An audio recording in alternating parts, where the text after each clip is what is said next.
Are the Vancouver Canucks on the verge of a major shakeup? With the key players sidelined for weeks, the urgency to secure a top-four defenseman is at an all-time high. Could a promising young forward be the ticket to a crucial trade? Stay tuned as we dive into the latest rumors and what they could mean for our beloved Canucks. Don't forget to subscribe and hit that like button to stay updated on every twist and turn in this thrilling season. The Vancouver Canucks are in a tough spot right now. With Philip Hronek out for 8 weeks and the pressure mounting, it seems like the Canucks are feeling the heat to land a top-four defenseman. And let's be honest, the injury situation only amplifies the urgency.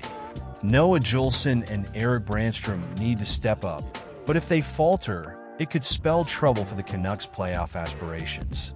We all know that a team can sometimes survive short-term without key players, but as time goes on, the gaps begin to show. Now, the Canucks' assets for trades are a bit limited. They're clearly not interested in parting ways with top prospects like Tom Willander and Jonathan Lekkerimäki, which means that the focus will likely shift to roster players and draft picks. Enter Nils Hoglander, who has not scored in 21 games and is seeing his ice time dwindle. He was once a promising fixture in the top six alongside Elias Pettersson, but now he's been pushed down the lineup. This could make him a valuable piece in a trade, especially if it means bringing in a solid defenseman.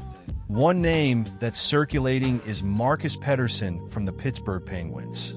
Now, the Canucks have had their eyes on the Penguins for a while, but interestingly, they haven't made a trade with them since Alvin and Rutherford took the reins. But according to insider Elliot Friedman, the Penguins have a real interest in Hoglander. If the Canucks are looking to snag Pettersson, they might have to sweeten the deal, likely needing to include a prospect like Elias Pettersson along with a draft pick. Let's talk about Marcus Pettersson for a moment.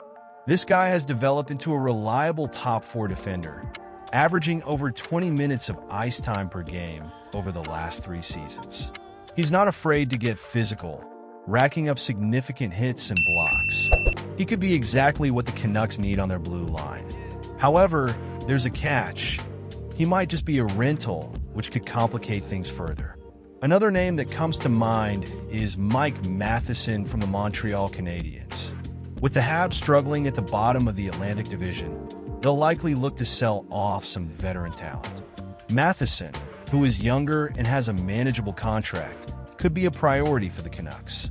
He's proven himself as a solid defender who can contribute offensively, and he's on pace for another productive season.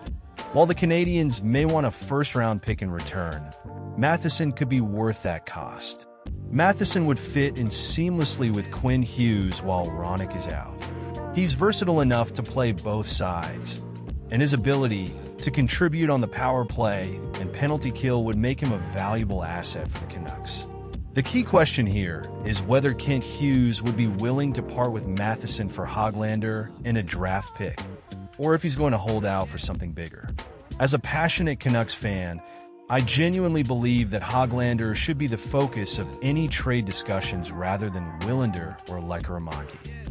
Those two are blue-chip prospects, and unless we're getting a game-changing return, it's essential to hold on to them.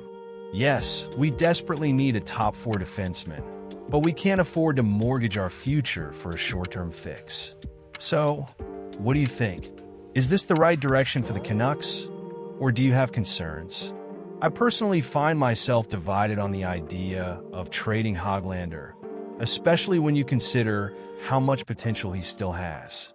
I want to hear your thoughts. Do you think the Canucks should go all in for a defenseman, or should they hold off and keep their young talent? JT Miller is expected to make his return to the Vancouver Canucks soon, and it's a situation that has fans both curious and anxious. The organization has shown unwavering support for Miller during his indefinite leave, with General Manager Patrick Allvin emphasizing that his well-being is the top priority. It's reassuring to hear Jim Rutherford dismissing any rumors about Miller potentially leaving the team. This shows that the Canucks are committed to their players and their mental health, which is incredibly important in today's game. According to TSN's Darren Dreger, there's a strong possibility that Miller will practice soon, with Wednesday being the target date. It's crucial to note, though, that the decision to return to the lineup will be entirely up to him. This really highlights the team's respect for Miller's personal journey and readiness to come back. It's a big move, and for a player like Miller, who plays with such intensity, it's essential that he feels completely ready to jump back into the fray. Now, let's talk about what Miller brings to this team. If you've watched him play, you know he brings a level of intensity that few in the league can match. He leaves everything on the ice, and that fiery competitiveness can be both a blessing and a curse. For the Canucks, having Miller in the lineup adds depth and skill, but there's always that question of whether he can channel that energy in a way that benefits the team without burning out. So, as we look ahead, what does Miller's potential return mean for the Canucks? It could be the spark they need to push through the season. His presence on the ice can elevate the play of his teammates and instill a sense of urgency in the locker room. However, it also raises questions about team dynamics. Will he mesh well with the current lines? Will he be able to shake off any rust after being away? As a passionate fan, I can't help but feel a bit torn about this entire situation. On one hand, I want Miller back on the ice as soon as possible because I know how much he contributes.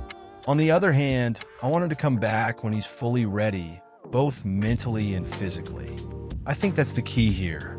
The pressure of the NHL can be immense, and we've seen players struggle when they rush back. It's better for the long-term success of the player and the team if he takes the time he needs. And let's not forget the emotional aspect. Fans are invested in these players, and we care about their well-being just as much as their performance on the ice. It's a balancing act that the Canucks are navigating, and it's one that speaks volumes about the culture of the organization.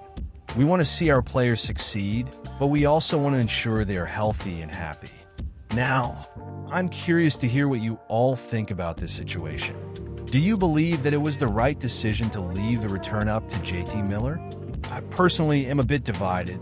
While I understand the need for autonomy, I can't help but wonder if the team should have a bit more say in the matter, given how crucial he is to our success. So, what are your thoughts? Do you think Miller will come back and make an immediate impact? Or will it take some time for him to find his footing? I want to hear your opinions in the comments below. Your insights and discussions are what make this community great, so don't hold back. And remember, if you enjoyed this update and want to stay in the loop with all things Vancouver Canucks, make sure to hit that like button, share this video, and subscribe to the channel. Don't forget to activate the notification bell so you never miss an essential update. Let's keep the conversation going. And as always, go Canucks!